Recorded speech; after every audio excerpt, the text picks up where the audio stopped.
So box, box, box.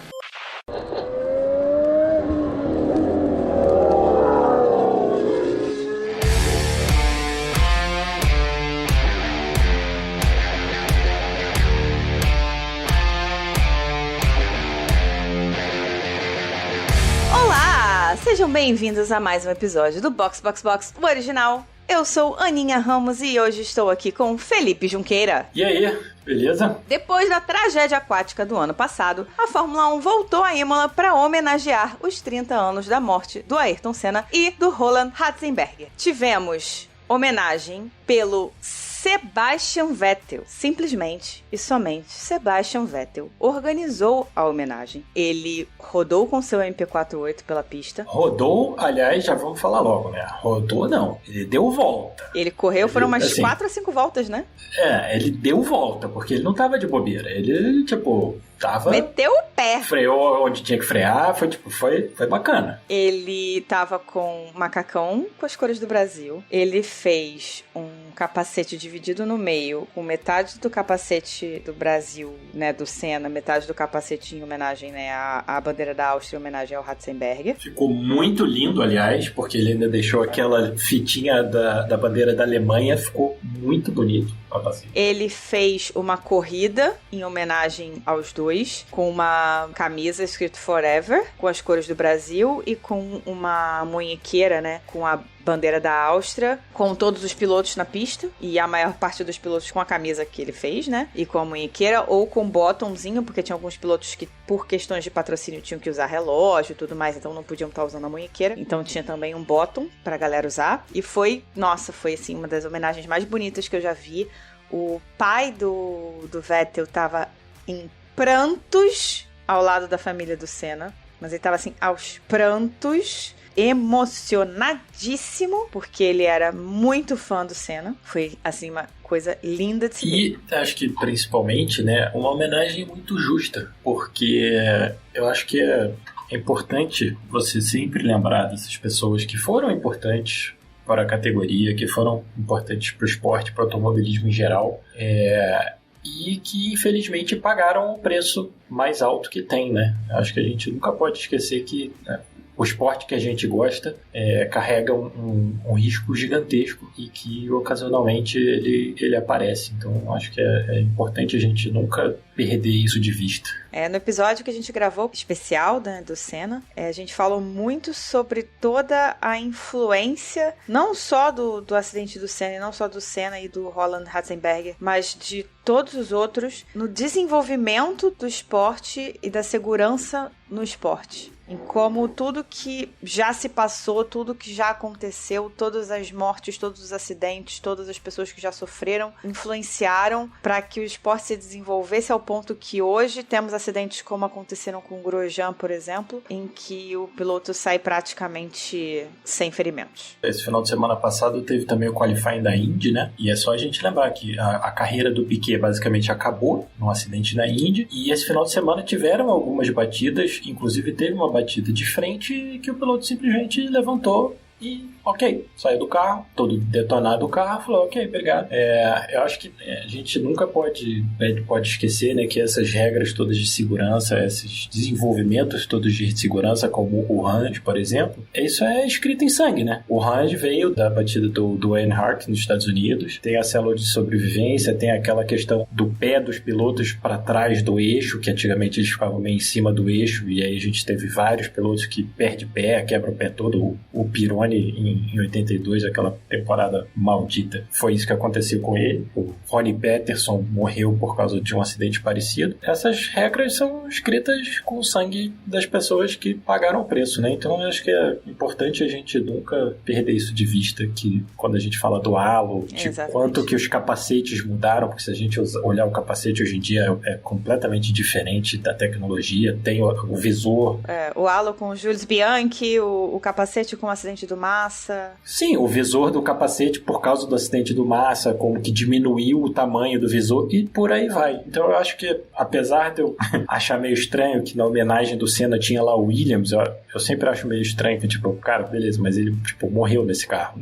Menos que eu queria ver esse carro, mas ok? Eu acho que é importante a gente nunca esquecer, entendeu? Todos esses pilotos, e fiscal de pista, e espectador e tudo mais, que criaram o que a gente tem hoje muito mais seguro, como você falou. O Grosjean, cara, aquele acidente do Grosjean, eu lembro quando aconteceu, né? A gente tava fazendo aquele projeto de escrever e tal, então eu tava com o pessoal que ia escrever sobre aquela corrida, e eu lembro de ver o acidente e falar assim, cara, fodeu, o Grosjean morreu. Tipo, ninguém sobrevive àquilo. O cara bateu de frente no muro, começou a pegar fogo, falei, fodeu, tô vendo mais um piloto morrer. Eu lembro de estar sentada na cama, eu tava de perna cruzada, tem mania de estar vendo a corrida de perna cruzada. Eu lembro de estar sentada na cama e eu fiquei o tempo inteiro até saírem as notícias de que ele tava bem de perna cruzada, porque eu não consegui me mexer. Sim. Eu não me mexia de boca aberta, eu estava de boca aberta, eu fiquei até saírem as notícias de que ele tava bem. Eu tava completamente catatônica. Eu não conseguia chorar, eu não conseguia falar, eu não conseguia me mexer. Eu adoraria falar que, nossa,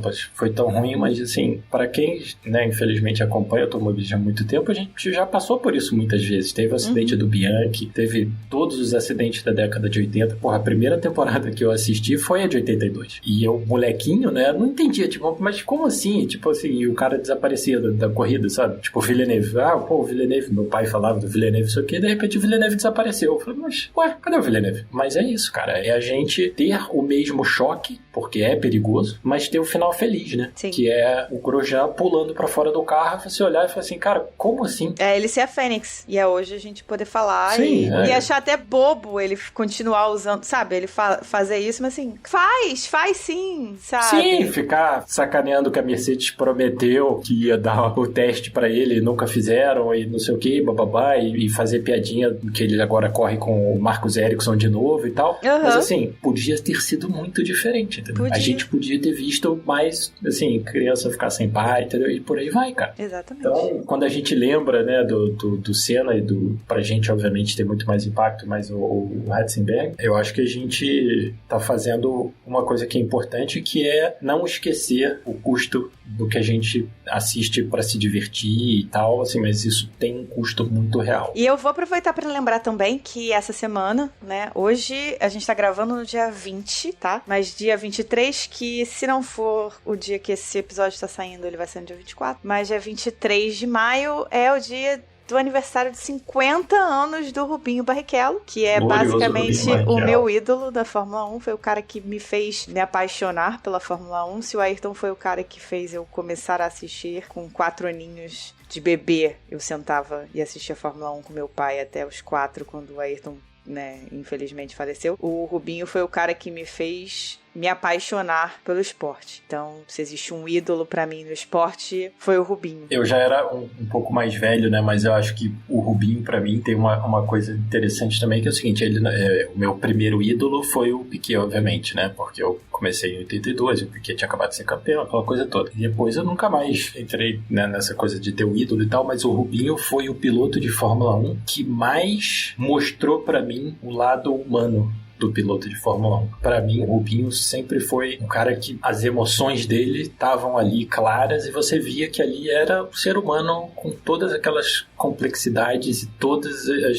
os altos e baixos, assim. Eu acho que até hoje o que eu mais gosto do Rubinho é o ser humano que ele é. Ele é um piloto fabuloso, assim, eu tive o privilégio de ver a carreira do Rubinho toda, mas eu acho que para mim o que fica realmente é que o Rubinho, todo mundo ama ele. E eu acho que num esporte tão estressante, tão cheio de pressão como a Fórmula 1, o cara que sai e todo mundo, tipo, ninguém tem nada pra falar do Rubinho, eu acho que isso, assim, o que mais você pode querer, sabe? Você sair do ambiente daqueles e ninguém ter nada de ruim pra falar de você. Então, fica aqui os nossos super amorosos parabéns pro Rubinho Barrichello pelos seus 50 anos de idade e que venham muitos e muitos anos ainda de carreira, porque ele é um cara que, se tem um cara que é apaixonado por correr, é o Rubinho. Com certeza. Temos coisas aí interessantes pela frente em relação ao Rubinho Barrichello. Falaremos muito mais do Rubinho, né? Falaremos muito mais aí de Rubinho Barrichello pela frente neste podcast. E é interessante falar também por quê, porque neste fatídico final de semana lá em Imola, em 1994, ele também foi um cara que se acidentou. E por muita sorte, graças ao bom Deus, ele continuou com a gente.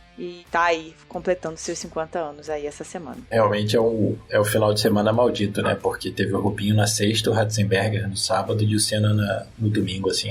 Era um final de semana que não era pra ter acontecido, gente. Foi um final de semana que eu olho pra trás e falo assim, gente, como é que continuaram, sabe? Foi horroroso. Como é que continuaram?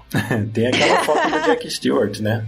Cash Skink. Passando pelo carro, pegando fogo e ele dirigindo, tipo, bom, a corrida não acabou, vamos nós. Cash Skink. Bom, vamos embora pra pauta. Vamos embora.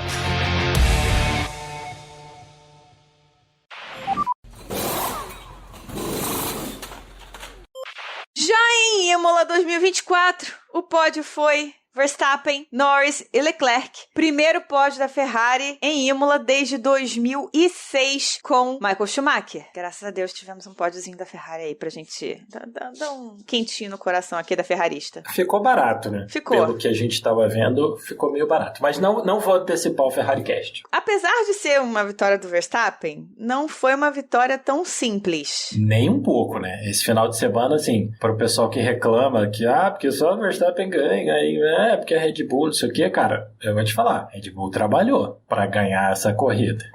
Não foi um final de semana tão simples assim, não é mesmo? Não foi uma coisa tão fácil. A própria equipe falou que, né, depois do FP1, que a performance da Red Bull foi realmente ruim, o Buemi, que nesse final de semana era o piloto lá que tava lá em Milton Keynes, né, pra ficar no simulador, fez 11 horas de simulador pra achar uma solução. Então, assim, a equipe trabalhou, são dezenas de engenheiros, né, lá na base para fazer tudo. Então, assim, o resultado final, sim, Verstappen pole, Verstappen ganhou, mas, assim, não foi uma linha reta como foi, por exemplo, né, já esse ano em algumas corridas e como foi em grande parte do ano passado. A China, por exemplo, foi fácil, foi chuchu. Agora em Imola, o setor 2 da Red Bull, eu vi os treinos, estava acompanhando as onboards e tudo mais. Setor 2 da Red Bull tava uma coisa assim, eles estavam com muita dificuldade no setor que é mais dificinho mesmo, né, o mais trabalhosinho. O que é uma coisa estranha, porque normalmente é um carro que tem um bom desenvolvimento nas curvas mais trabalhosas. E eles estavam realmente com dificuldade.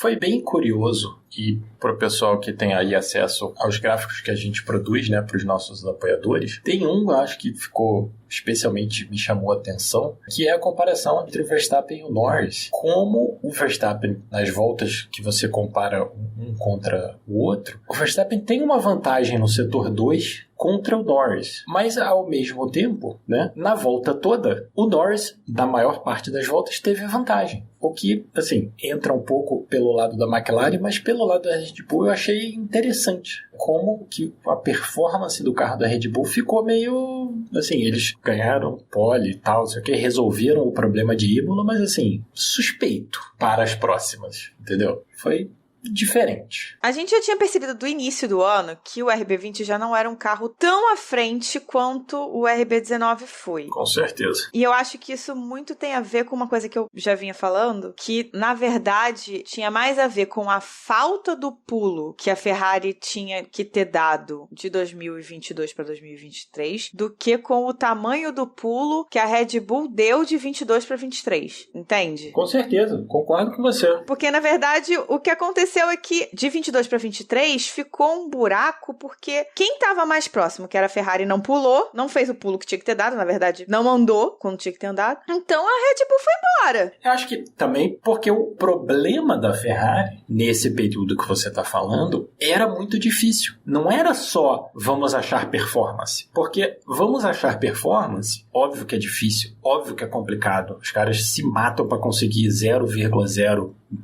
Mas o problema maior da Ferrari era, no final, para a sorte da equipe, não foi tão grave, mas era tipo da Mercedes, assim, era uma questão que você, talvez, a ideia inteira não fosse funcionar. Sim. Porque era a questão do pneu. Sim. Então, principalmente depois da TD, né? Sim. O que eu acho que a Ferrari esse ano merece, cara, todas as congratulações e elogios do mundo é justamente porque eles resolveram um problema que é mega difícil. Uhum. É mega difícil de você resolver essa questão do consumo de pneu, de você acertar o consumo de pneu sem perder a performance. Porque é como a gente viu com a Alpine, né? A Alpine, ano passado, tinha um carro melhor do que tem esse ano? Com certeza. Aí eles resolveram alguns problemas que eles tinham e na primeira corrida o carro deles era uma carroça. Depois ainda vamos chegar lá como eles melhoraram, como estão fazendo muito bem, mas assim, a Ferrari, na hora que eles falaram, vamos ter que resolver esse problema, e eles realmente tinham que resolver o problema, porque, né, era óbvio que eles nunca iam, por mais que eles achassem performance, eles nunca iam enfrentar a Red Bull, porque simplesmente a Red Bull podia ficar atrás deles, esperando o pneu pro saco. Exato. Que foi o que aconteceu 90% do ano. Sim, a Ferrari ter conseguido fazer isso foi, assim, é um trabalho fantástico. Sim. Agora é a busca de performance, que eu acho que tá chegando. O carro está melhorando. Igual a McLaren. Sim. McLaren também. Ano passado, vamos lembrar do Bahrein do ano passado. McLaren era o pior carro e longe. Não era nem assim, tô ali colado na Williams. Não. Você é o pior carro e, vai levar a volta. Entendeu? E agora os caras, um ano e pouco depois, os caras estão efetivamente apertando, como a Ferrari esse final de semana, estão apertando a Red Bull, cara. A Red Bull esse final de semana teve que... O próprio Verstappen no final falou, né? Pós-corrida, ele falou, essa eu trabalhei. Sim, essa foi difícil. Eu tava, né, no onboard do Verstappen nas últimas 15, 20 voltas. Cara, e não foi aquela mamata, entendeu? Do GP falar, não, tá tudo certo. Era ele tava tá sofrendo. acontecendo isso, acontecendo aquilo, vamos fazer isso, vamos fazer aquilo, cadê pneu, cadê isso? Tanto que no final teve aquela mensagem que ele falou, cara, minha bateria acabou.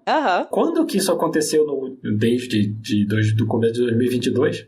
Então assim, não acho que o Verstappen não vai ser campeão esse ano. Ficaria muito surpreso se ele não for campeão. Mas assim, não vai ser como foi ano passado. Também acho que ele vai ser campeão. Mas hoje, se a gente abre a tabela, a distância é de menos de 50 pontos. Ano passado, se a gente abrisse, era muito maior. Hoje é Max Verstappen 161, Charles Leclerc 113. E não digo nem que vai ser o Charles Leclerc que vai ser, de fato, o cara que vai combater, não. Pode ser que não seja. Pode ser o Lando Norris, que tá em quarto com 101. Não acho que vai ser o Sérgio Pérez em terceiro com 107, não, tá? Então, a gente precisa tocar nesse assunto. Eu tenho, assim, 99,9% de certeza de que não vai ser o Sérgio Pérez.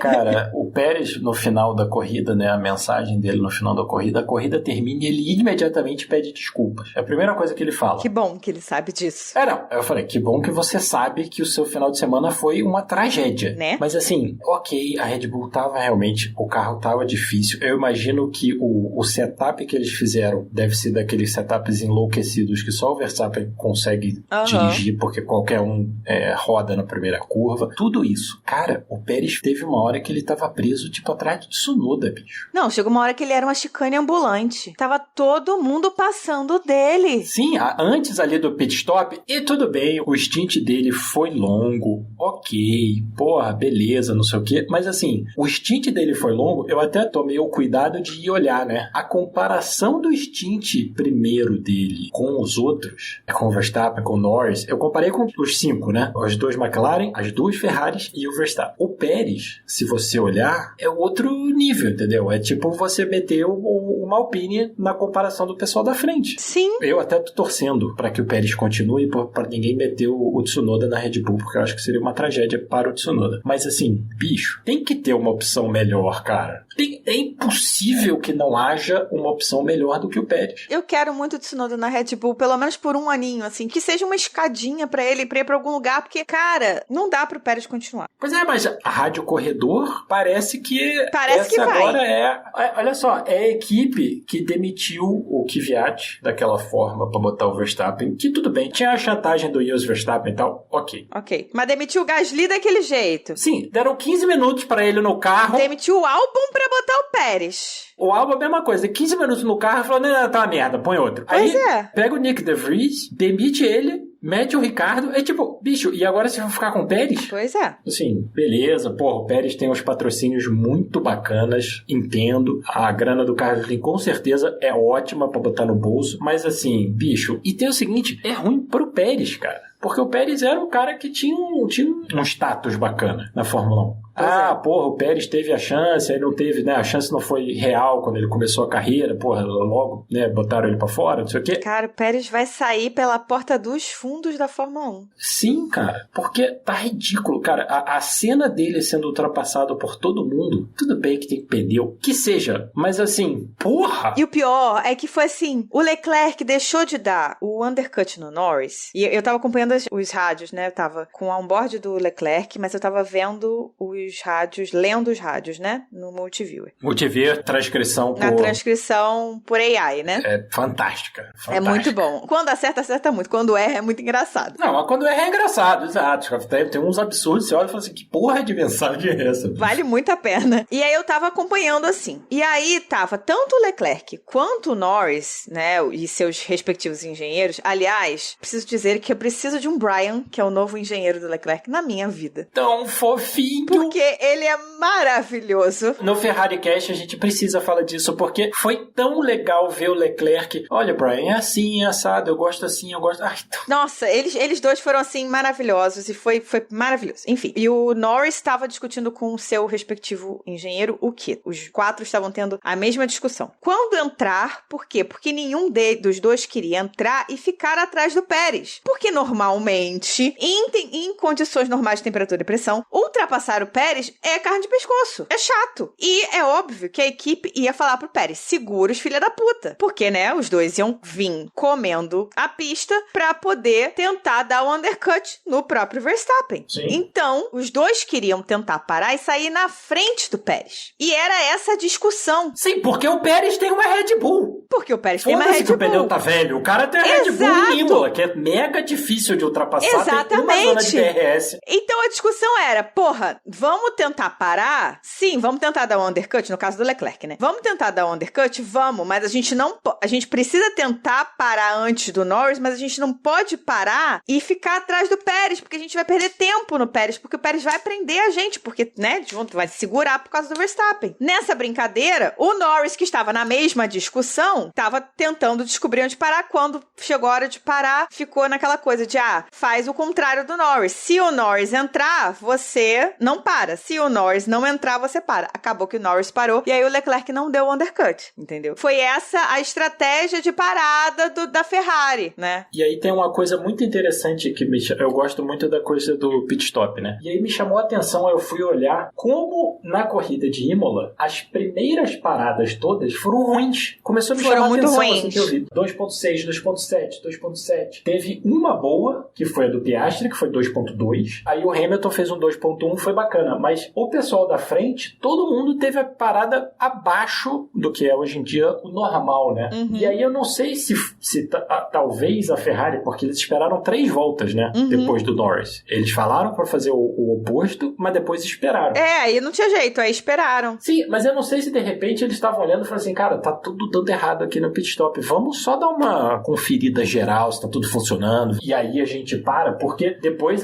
voltou tudo ao normal. O Pérez no final teve um 2.0. Mas assim, as primeiras paradas foram muito ruins. E aí assim, no final das contas, as ideias, pelo menos na Ferrari, né, acabou que a história toda de undercut não funcionou, enfim, as paradas acabaram sendo na ordem normal. O Pérez não segurou ninguém, parar atrás do Pérez e nada foi a mesma coisa, porque o Norris parou e passou pelo Pérez como se nada fosse. O Leclerc também, quando passou, parou e foi embora. Posso te falar uma parada? O Ricardo passou o Pérez. Foi ridículo. O Tsunoda ultrapassou o Pérez. Tipo assim, o Russell ultrapassou o Pérez como se ele não existisse. Assim, tchau. Pô, fala assim, o cara tem Red Bull, bicho. Foi ridículo. Eu acho que assim, foi talvez, se não foi a pior corrida do Pérez nos anos dele com a Red Bull, foi uma das piores. Talvez junto com a última dele em Mônaco, que foi muito ruim também, Mônaco 2023, que foi bem ruim. Se não foi a pior, foi uma das piores.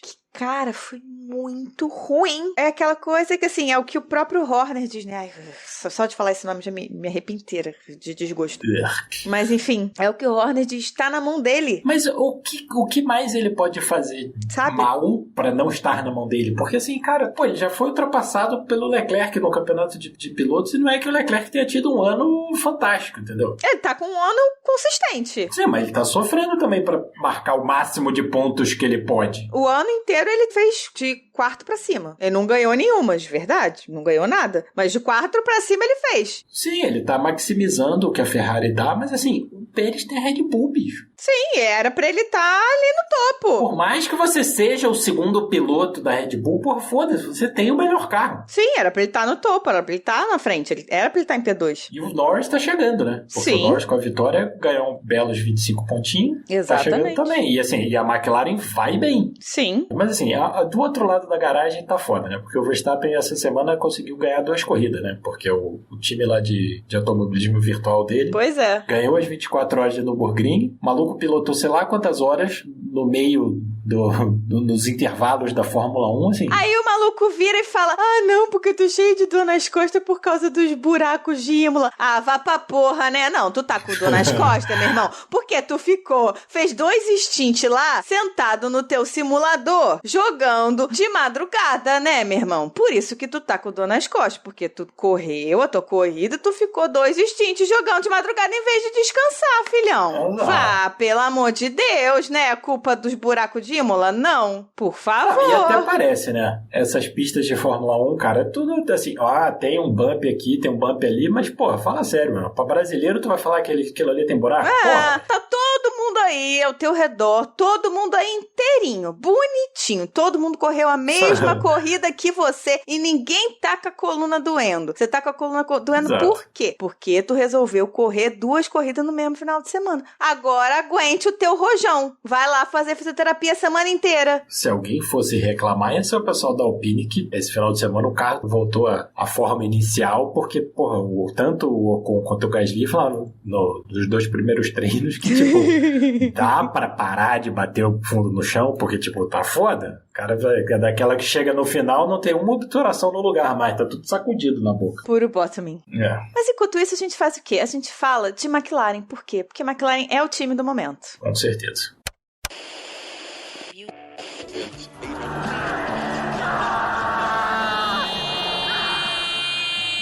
I can't, it's broken! It's broken! Fuck!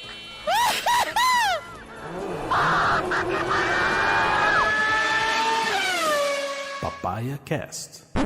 Eu acho que o mais surpreendente da McLaren, como a gente já falou hoje, é que no começo do ano passado eles tinham o pior carro e agora eles têm o 2º melhor carro, dependendo do dia, eles e a Ferrari ali batalhando. Uhum. Cara, é muito incrível. Se você parar pra pensar o que eles eram no Bahrein. Porra, no Bahrein, cara, no ano passado, foi aquela coisa, pega fogo no freio porque não tá ventilando o suficiente, o carro quebra, chegaram em último, tipo, foi um horror. E agora, 1 ano e poucos depois, os malucos, porra, o Norris ganhou a corrida ganhada, entendeu? Não foi tipo, o Verstappen bateu e deu certo. Não, o cara ganhou do Verstappen. É muito incrível o que a equipe tá fazendo. Não acho que o Norris ia passar o Verstappen por mais voltas que você fosse dar. Pode ter, eu já olhei todas as coisas que eu podia, cara. Consumo de pneu, as voltas e tal, não sei o que. O Norris fez o último stint, né, o 2º stint. Tinha cara de ter mais pneu, porque ele forçou menos no começo. Foi perfeito e tal, mas assim, a diferença entre os 2 carros não seria tão grande. Imola é mega difícil de ultrapassar e ele tá querendo ultrapassar um maluco que não gosta de ser ultrapassado, e o Norris com o Verstappen não sabemos porque ele não é assim agressivo.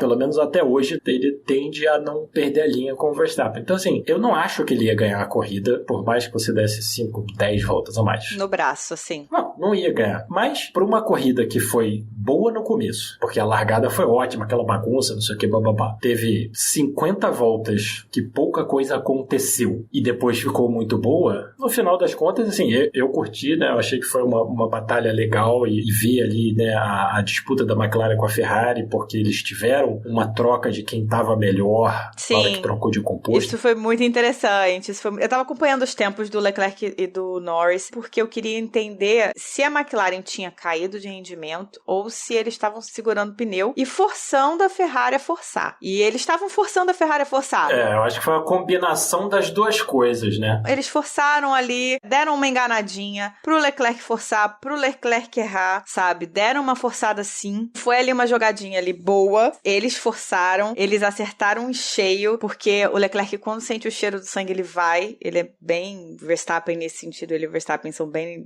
iguais nesse sentido. Sentiu o cheiro de sangue, ele vai. Ele não quer nem saber. Forçaram, ele foi, ele errou, e é isso. E aí a gente viu como é difícil, né? Porque o Leclerc foi pra cima, tinha ritmo e... Exato. E não ultrapassou. Errou, beleza, passou. segurou, viu que não ia, não tinha mais pneu, segurou ali, aí manteve ali o ritmozinho dele até o final, beleza. Seguimos. Mas o que eu tava olhando também, além disso tudo, por que eu vou passar pro outro lado da McLaren, além do Norris? É que o ritmo do Piastri, meu amigo... Exatamente.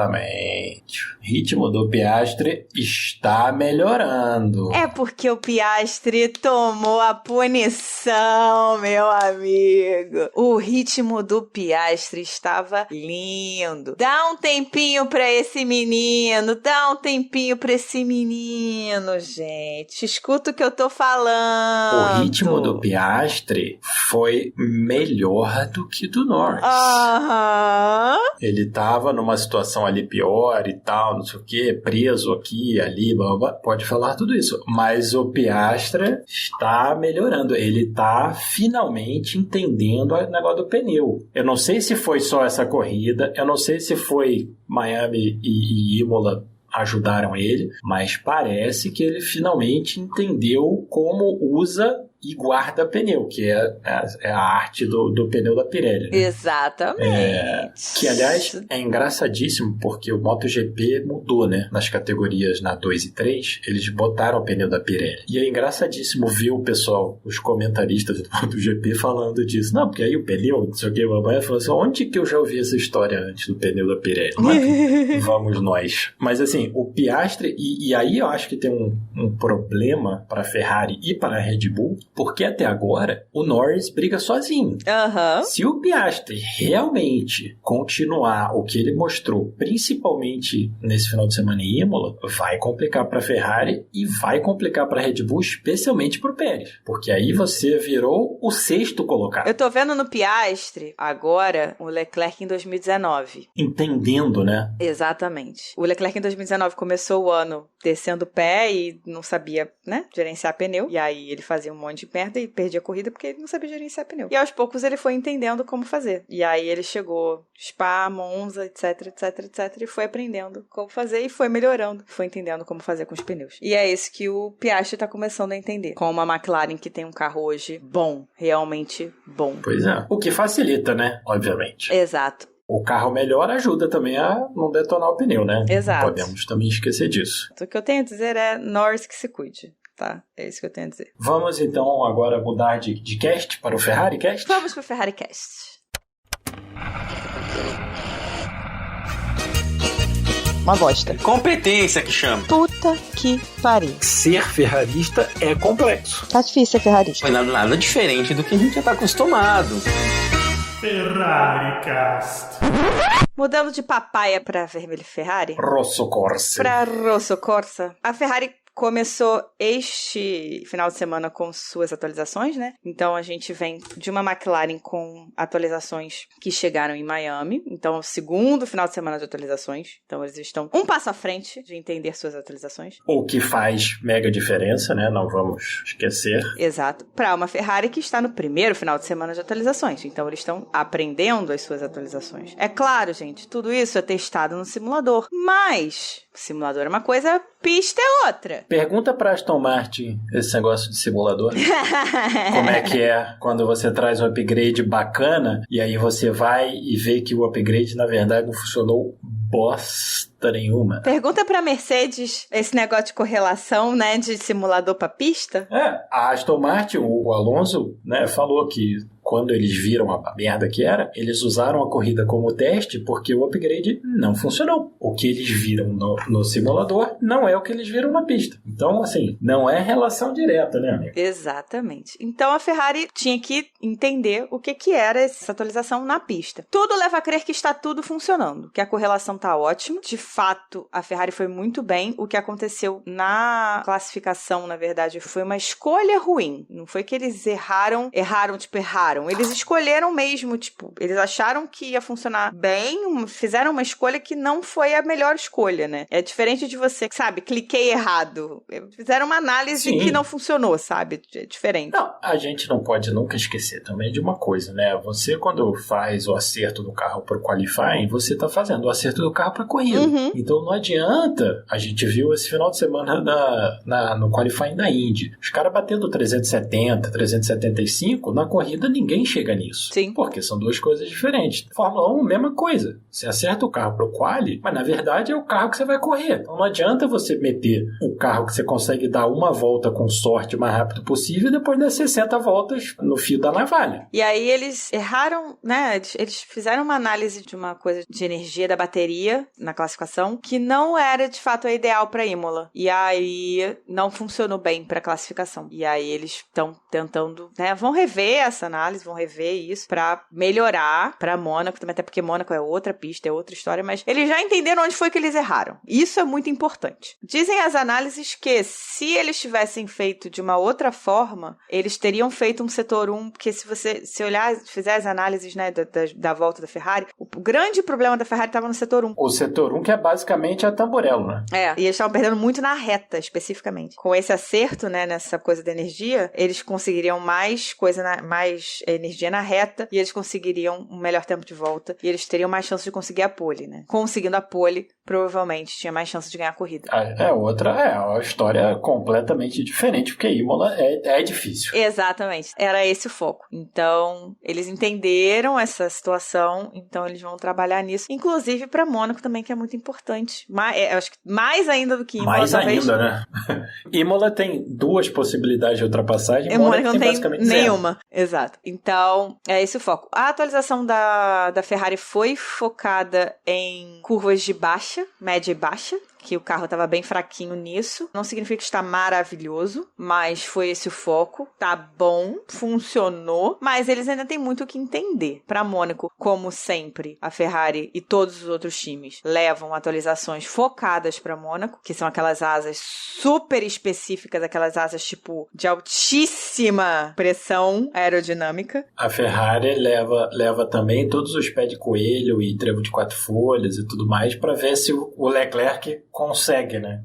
Sim, consegue não dar merda na corrida. Todo o azar do mundo fica no carro do Leclerc, e na garagem do Leclerc, eu acho que eu nunca vi isso na minha vida, mas enfim. Sobre Imola, eles maximizaram, eu acho que de fato o Leclerc errou naquele momento ali com o Norris, mas eu acho que não ia mudar o resultado dele, não acho. Porque os carros, principalmente a McLaren e a Ferrari, estavam muito próximos. Sim. E para ultrapassar ali em Imola com o carro super próximo, sem o cara da frente dar uma errada ali na última curva, né, perder um pouquinho de tração e tal, é muito difícil, cara. Não tem outra forma de você olhar, porque é muito difícil. Eu, como ferrarista, estava assim, vai lá, Norris, chega no Verstappen, tenta ultrapassar ele bem kamikaze, e aí vocês rodam, vão ali na brita, e aí pronto. Eu defendi esse resultado também durante a corrida, porque eu falei que seria muito bacana. Vocês só vão ali na brita e para. Aí vocês travam ali, não torce pra ninguém bater, não só travar, dar aquela, né, parada ali na brita, entendeu? Sim, aquela travada, joga um cara pro lado, joga o cara pro outro, vem o Leclerc e fala, opa, obrigado. Pro outro ponto, aí o Leclerc, beijo, foi só essa minha torcida. O que eu vou fazer, gente? Eu sou ferrarista. Não, mas ia ser bacana, entendeu? Eu não sou nominalmente ferrarista, mas eu falei, ia ser bacana, porque a comemoração vai ser legal, entendeu? Vai ser bacana, vai ser um espetáculo bacana. A minha posição era essa, entendeu? O Norris não precisa nem bater no Verstappen. Só tira, só, assim, tipo né? Só assim, vai todo mundo pra brita, só isso. Dá um passeiozinho na brita, o Leclerc passa, vocês continuam no pódio, o campeonato dá uma embolada, tipo, olha que maravilha. Só benefícios. É isso, eu não precisava nem ficar, vocês só vão dar um passeio e volta. Sim, mas falando sério, a corrida em Imola, cara, infelizmente, é igual a corrida em Mônaco. Baku, de vez em quando, é um pouco assim, Singapura. Se não acontece nada, não acontece nada, porque é uma pista muito difícil de ultrapassar. Então você fica, né, aquela coisa e tal. Eu que gosto da estratégia, de acompanhar esse tipo de coisa, eu me divirto. Mas eu consigo ver por que as pessoas olham e falam assim, porra, chata pra um cacete essa corrida, hein? Porque é isso, cara, nada acontece. Fica lá, todo mundo dá as suas voltas. Esses caras, porra, todo mundo piloto de alta qualidade. Você não, Sargent Stroll, vocês não. Os caras não fazem merda, entendeu? Teve uma hora que o Sargent tava assim, meio que no bolo, eu falei, podia, né? O cara vai ser demitido mesmo, pô, dá uma porrada em alguém aí, cara. Fura um pneu, entendeu? Eu tava esperando o Magnussen ser o nosso entretenimento, sabe? Ele sempre é o nosso entretenimento, eu tava esperando. Eu achei o seguinte, eu achei a corrida honesta da Ferrari. Eles fizeram o melhor que eles podiam, entregaram o que dava pra entregar para todo mundo que foi lá pra ver a Ferrari ganhar, não era possível. Tanto o Leclerc quanto o Sainz fizeram boas corridas, tiveram bons finais de semana, e assim, é o que dá pra fazer, bicho. O carro acabou de ser modificado, então eles têm que entender como está funcionando o carro. Como eu já falei, eu acho que vai apertar o campeonato. Eu acho que a Red Bull está preocupada? Ainda não, mas também não está tranquilo. Eu acho que eles estão olhando e falando assim, bicho, vamos ter que ir, né? E com todas essas questões que estão rolando na Red Bull, sai a Adrian Newey, e quem é que vai fazer isso, quem é que vai fazer aquilo, sai fulaninho, vai pra Mercedes, briga com o Toto, papapá, eu acho que temos aí, não vou falar de novo, não acho que a Red Bull não vai ser campeã os dois títulos, tá? Mas eu não acho que tá numa boa e eu não acho que vai ser uma linha reta como foi ano passado, que, tipo, antes do Summer Break, você já olhava e falava assim, pô, fala sério, né? Não sei que o Verstappen tenha um acidente como foi do Michael em 99, até parece. Esse ano, não acho que é assim, não. Esse ano a Red Bull vai precisar dos 2 pilotos pro construtor, tá? Pois é, esse é um grande problema. Esse é um grande problema, porque a Red Bull está com 268 pontos, a Ferrari está com 212 e a McLaren está com 154. E a McLaren está melhorando cada vez mais. A Ferrari e a McLaren têm os 2 pilotos pontuando com frequência. Exato. Que é a questão da McLaren agora, né? Um carro melhor e o Piastri melhorando. Se for de verdade, exato. A gente falou no McLaren Cast, se for de verdade essa melhora do Piastri com o pneu, vai ficar feio. É isso. Porque vai complicar para a Red Bull. A Red Bull não ter o Pérez pontuando, ela está sob risco. Agora, continuando meu Ferrari Cast, porque eu preciso muito falar disso, eu preciso de um Brian Bossi na minha vida. Foi demais. Foi demais. This is good, Charles. Under safety car, we would lose 2 positions for info. You're doing a really good job.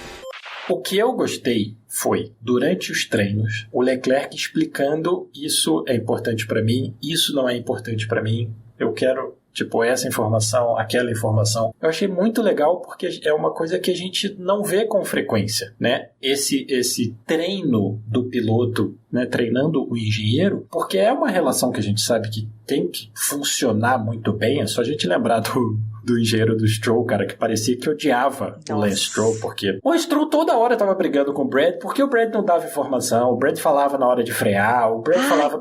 Era uma parada surreal. Aquele engenheiro do Mazepin também, meu Deus do céu, aquele homem odiava o Mazepin. Não, mas o Mazepin, todo mundo odiava o Mazepin. Tudo bem, mas eu porra... tenho certeza que a Haas odiava, porque era muito engraçado, porque o engenheiro do Mick Schumacher era tipo o Brian, né? Era muito amorzinho. Foi ótimo. Porra, que boa corrida. E o do Mazepin era quase assim, tipo, o Mazepin falava alguma coisa, quem é, hein? Quer falar com quem? Cara, era um negócio... Mas então foi legal ver o Leclerc, que tava com o Xavier, né, vários anos, o Leclerc explicando, isso, aquilo, aí, né, tipo, durante a corrida ele falou também, essa informação é importante, eu quero... E eu achei muito legal você ver as diferenças, né? Porque você tem esses pequenos detalhes. É óbvio que o Brian conhece o Leclerc. O cara já trabalha, sei lá quanto tempo, entendeu? É óbvio que... Mas nessa hora, precisa desse fino. Eu achei muito legal. Achei muito bacana. Só pra dar uma explicada, né? O Xavi... We're checking. O Xavi, ele saiu. We're checking. Parece que foi uma decisão conjunta, tá? O Leclerc deu uma entrevista falando que não foi, tipo, o pedido dele, né? Ele deixou muito claro que foi uma decisão da equipe com o Xavi. E o Brian trabalha na equipe do Charles como engenheiro de performance dele desde que ele entrou na Ferrari. Então, desde 2019. Então, não é uma pessoa nova. Não foi, tipo, o engenheiro do Bottas que entrou completamente novo na equipe e virou engenheiro do Bottas do nada em Miami, tá? Decisão bem bizarra, aliás, da Sauber, né? Que foi completamente do nada. Não foi assim. Aí, isso aqui é percepção minha como pessoa que acompanha a Ferrari e que acompanha o Leclerc desde basicamente 2021, acompanha mais próxima, né? Desde 2021. Me parece que isso já estava sendo conversado aí desde o final do ano e eles estavam ali treinando o Brian e Miami meio que foi a gota d'água e aí eles meio que esperaram passar essa perna toda fora, esperaram ter essa semana lá em Maranello para fazer essa mudança e também encontrar um outro trabalho para o Xavi dentro da Ferrari porque ele é um engenheiro competente, só não dava mais para trabalhar diretamente como engenheiro de pista com o Leclerc. entendeu? Tenho certeza que tem uma fazenda que você pode mandar o Chave e ele vai ser muito feliz lá, entendeu? Fazenda de um tio seu. Não, você não conhece, mas ele tem uma fazenda ótima. Você manda o Chave pra lá. Diz a Ferrari, né? Que ele foi transferido pra uma outra área dentro da Ferrari. A Ferrari é um conglomerado gigantesco, né? Ele foi promovido, né? Ele era engenheiro de pista e aí ele foi promovido a cliente. Olha que maravilha. Bom, Brian passou a trabalhar diretamente como engenheiro de pista do Leclerc. E ele já conhecia diretamente, trabalhava diretamente, então não foi uma mudança tão grande assim. É bem diferente da situação que aconteceu com o Bottas, né? Porque houve inicialmente essa comparação. Como foi também com o Brad, que a gente falou do Lance Stroll também, que eventualmente, né, finalmente trocaram, porque tipo, porra, não tá funcionando. Não tá funcionando. Não, mas foi muito bacana e eu acho que vai ser uma das histórias interessantes desse ano, essa troca, né? Porque o Xavi era muito folclórico já, né? O We're Chucking. E eu acho que vai ser interessante ver como é que vai desenvolver aí essa relação entre o Leclerc e o Brian, porque pode ser muito importante, né? Sim. Para os resultados finais. É uma relação muito importante, piloto e engenheiro de pista, né? Então, vamos ver como acontece. Não vi grandes problemas. Acho que o Brian foi muito assertivo a corrida inteira. Eu não assisti a corrida toda com o Leclerc, só assisti o começo, depois fui trocando. Aí depois no final voltei um pouco. Mas eu achei que foi... A parte que eu vi, eu achei que foi bem tranquilo, assim. Principalmente ali naquela hora que tava a discussão, né? Para de novo, não para de novo, gasta, né? Usa o pneu, não usa o pneu, o que a gente vai fazer e tal. Eu achei que foi... Não vou dizer que foi bem melhor, mas foi mais claro o que estava acontecendo, quais eram as opções, qual era a discussão, qual é a melhor opção, tipo, o que a gente vai fazer. Eu achei que foi mais claro, porque, né, o pessoal da engenharia de pista da Ferrari de vez em quando é meio bagunçado. Ele foi bem assertivo, então eu gostei muito do que eu ouvi. Vamos ver se continua assim. Acho que isso é importante. Vamos ver. Agora, deixa eu falar do cliente da Ferrari, da Haas, que eu, assim, como que eles conseguem o Hülkenberg fazer o milagre que ele fez na classificação? Porque foi um milagre. Assim, eu não sei da onde que ele tirou a volta dele, inexplicável. No Q3, beleza, faltou performance, largou de 10º, mas assim, o Magnussen levou aquela atrapalhada que foi, né, a punição do Piastri, largou do lado do Sargent, lá no final, e foi daqui, foi dali, e aí terminaram os dois 11-12, assim, deram pro Hülkenberg um stint de 49 voltas no duro. Então, assim, o Magnussen deu 37 voltas de médio e 25 de duro, que já não faz muito sentido, mas ok. Aí o Hülkenberg deu 13 de médio, né? O primeiro stint, os dois estavam de médio. Aí o Magnussen deu 37, o Hülkenberg deu 13. Aí no segundo stint, o Magnussen deu 25, tinha performance, foi subindo, e o Hülkenberg deu quase 50. Obviamente, foi caindo. É tipo, o que vocês estão fazendo, cara? Sabe assim, vai desperdiçar oportunidade assim no inferno, maluco. A Haas tem muito, mas muito que melhorar em relação à estratégia de pneu. Mas assim, muito. Eu não sei nem onde eles podem começar, porque, cara, eu acho que eles não sabem o que fazer, porque eles conseguem colocar carro nos lugares, assim, que você nem imagina que vai conseguir, principalmente o Hülkenberg, né? Tem gente que ainda pergunta, nossa, como é que ele conseguiu um lugar na Audi? O Hülkenberg tem velocidade, ele é um cara rápido. Eu acho que tem muito mito, muita zoeira, assim.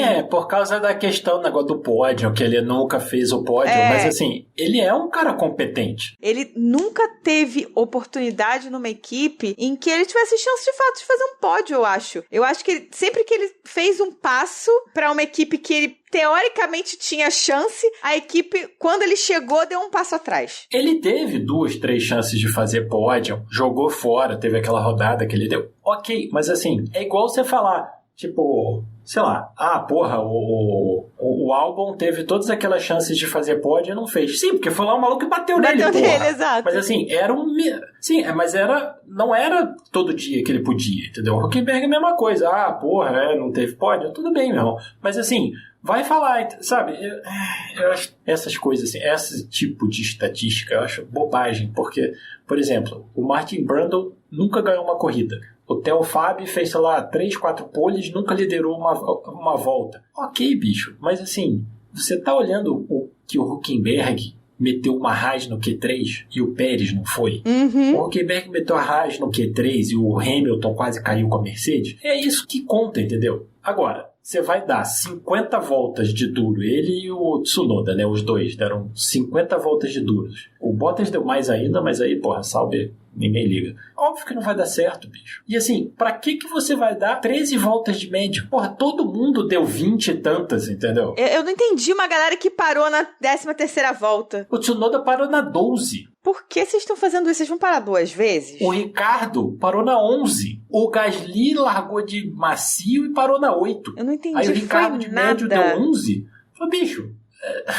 Assim, tudo bem, não recomendo. Mas o Magnussen deu 37 de macio. O Gasly deu 32. Pelo menos isso, né? O Sargent deu 31. O pessoal da frente, cara. O Sainz deu 27. O Leclerc deu 25. Aí você dá 11... 12, aí depois dá 50, numa pista que não dá pra ultrapassar. Então não é que você vai parar 2 vezes e meter o macio pra sair enlouquecido. Pois é. Sabe assim, umas coisas, cara, que você olha e fala, imagino que deve ter alguém aí, que, né, algum engenheiro que meteu um cálculo maneiro e isso parecia bom, mas assim, é uma que você olha e fala, como assim? Vai dar 10 voltas. A parada é que não é a primeira que fazem. Não, a Haas faz isso o tempo todo. Pois é. Magnussen ganhou 6 posições, tá? Largou lá do inferno, ganhou 6 posições. O Hülkenberg não conseguia bater o Tsunoda, o Stroll. Porra, o ritmo de corrida do Stroll era pior que do Hülkenberg, cara. Só que, porra, o Stroll deu quase 40 de médio e aí deu 30 de duro. Óbvio que o stint dele de duro foi melhor do que o Hülkenberg de 50. 49 voltas. Surreal. Porra, é óbvio, né? Surreal. Aí não tem um ser humaninho ali dentro pra dizer, gente, não dá, né? Tinha que falar, galera, por que a gente não tenta a estratégia que todo mundo tá fazendo? Sim.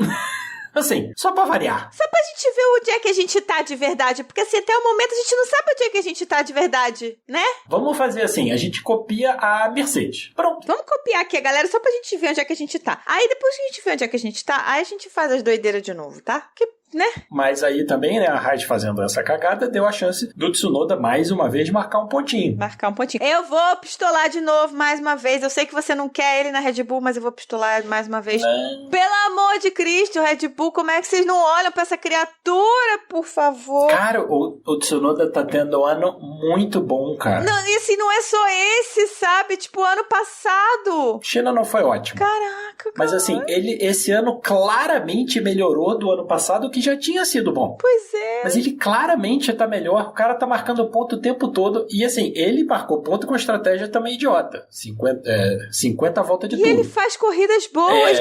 Não é só, tipo, marcar ponto. Não é só, sabe? É fazer corridas boas. É fazer coisas interessantes. É fazer boas classificações. É fazer boas ultrapassagens. Sim, ele tá maximizando a classificação. E aí vamos mais um ano de Pérez, mais 2 anos de Pérez. Pelo amor de Deus. Que ódio. Aliás, falando em pelo amor de Deus, a gente pode dar uma sacaneada de novo na Aston Martin, que além de todas as merdas que fizeram no final de semana, não, o Alonso bateu, aí depois conserta carro, não conserta carro, largou do pit lane e não adiantou porra nenhuma, não sei o quê. O pior é o seguinte, é que no final ele meteu o macio, tanque vazio, meteu o macio, e não fez. O Stroll deu o vácuo pra ele na reta, porque eu fiquei olhando e o Stroll ficou esperando o Alonso, e aí deu o vácuo pra ele na reta, porque o Tsunoda tava uma volta atrás já, né? Então o Stroll foi o último que não tomou volta, então ninguém ia ultrapassar ele, e mesmo assim não conseguiu fazer a volta mais rápida, e quem fez a volta mais rápida foi o Russell, de médio.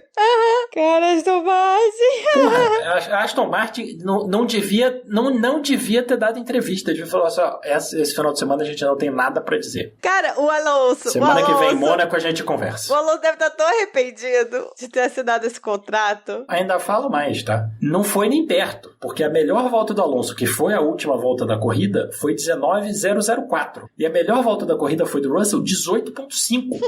Então assim, não é nem que ele perdeu, tipo, porra, foi quase meio segundo de macio, olha, de tanque vazio, com a pista na melhor condição dela, né, final da tarde, a temperatura já estava caindo, assim, tudo melhor com o vácuo do Stroll na reta e meio segundo da Mercedes. Não foi nem assim, tipo, o Verstappen deu uma volta de macio e arrasou, entendeu? Foi o Russell de macio no meio da corrida. Eu vou te falar uma coisa, só porque assim, porque é o Alonso, tá? A Red Bull tá nem aí para nada, ela tá esperando mesmo, né? Não quer nem saber. Vai esperar até o último segundo, esperou até o último segundo lá em 2020, esperou até o último segundo mesmo e tal. O Alonso já assinou com a Aston Martin. Eu não duvidaria nada do Alonso caso a Aston Martin não faça algo. Falar, quer saber? Rasgar, ó. Vou me aposentar? Porra, seria ótimo. E Red Bull, dá um aninho aqui, só um aninho. Cara, ia ser muito legal. Eu ia ficar muito satisfeito de ver uma doideira dessa, principalmente vindo do Alonso. É o Alonso! Você duvida do Alonso? Do Alonso eu não duvido. Eu duvido que a Red Bull caia nessa, porque, cara, o Alonso, assim, por mais que ele esteja nesse estilo operário padrão agora na Aston Martin, cara, ele não é um sujeito fácil. Não, mas o Alonso, um ano de Alonso só na Red Bull, pra Red Bull pegar e colocar o Lawson um ano na Toro Rosso, pra depois subir o Lawson pra Toro Rosso pra 2026. Só isso. Eu acho uma ótima ideia, mas eu duvido que a Red Bull olhe e fale...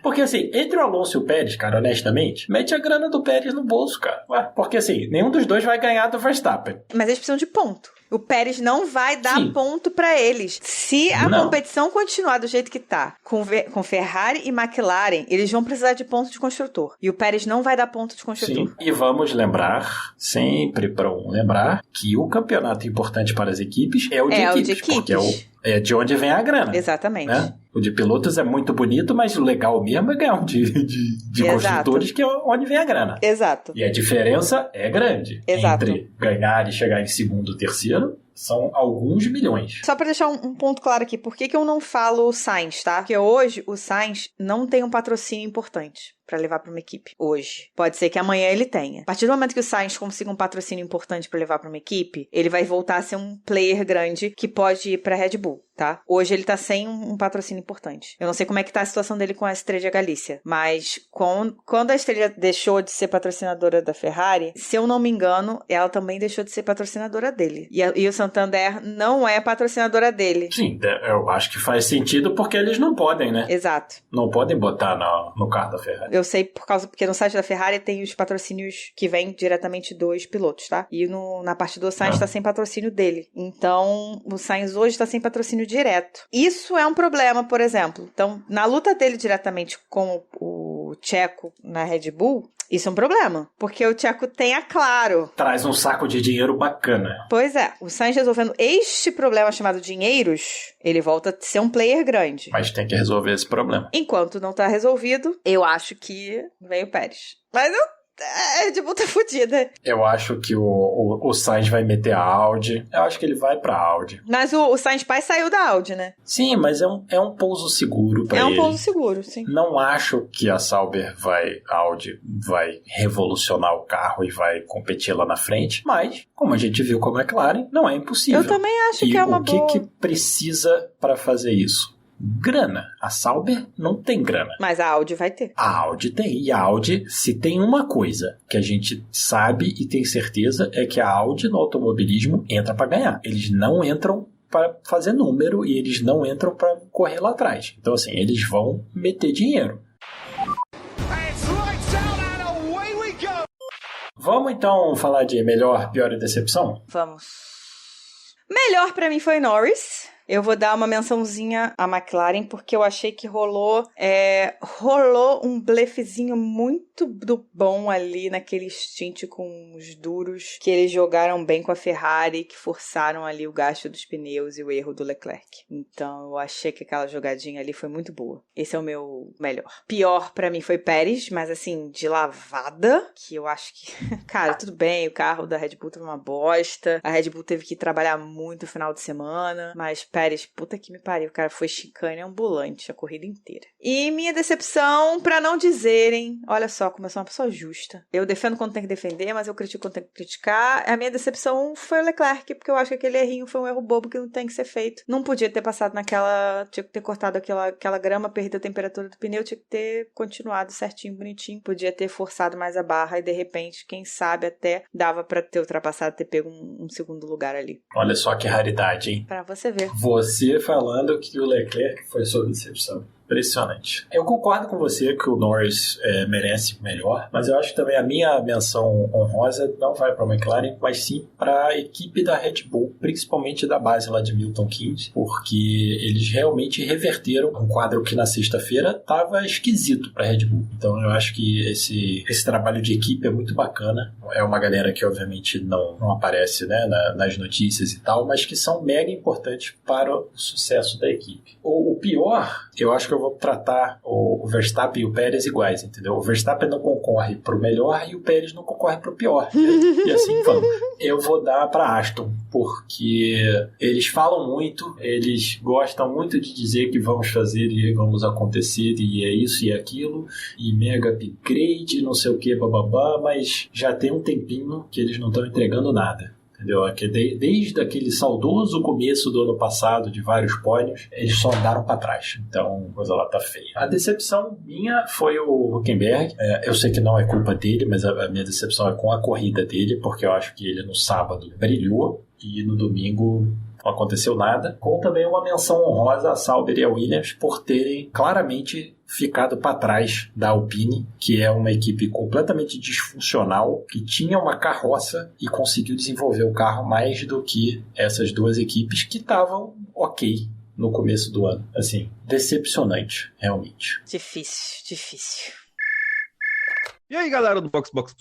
Eu estou passando só para mandar um áudio um pouco rápido. Primeiramente, sendo bem honesto, por questões pessoais não consegui ver a corrida, tá tudo bem. Mas eu não poderia deixar de passar esse fim de semana sem comentar uma coisa. Primeiro, meu melhor, e não tem pior nem decepção. Decepção é esse traçado de Imola, na verdade. Mas enfim, o meu melhor piloto do fim de semana é Sebastian Vettel, porque, assim, meio que ele demonstrou com o que ele fez para homenagear o Senna e o Ratzenberger que a Fórmula 1 precisa do Vettel.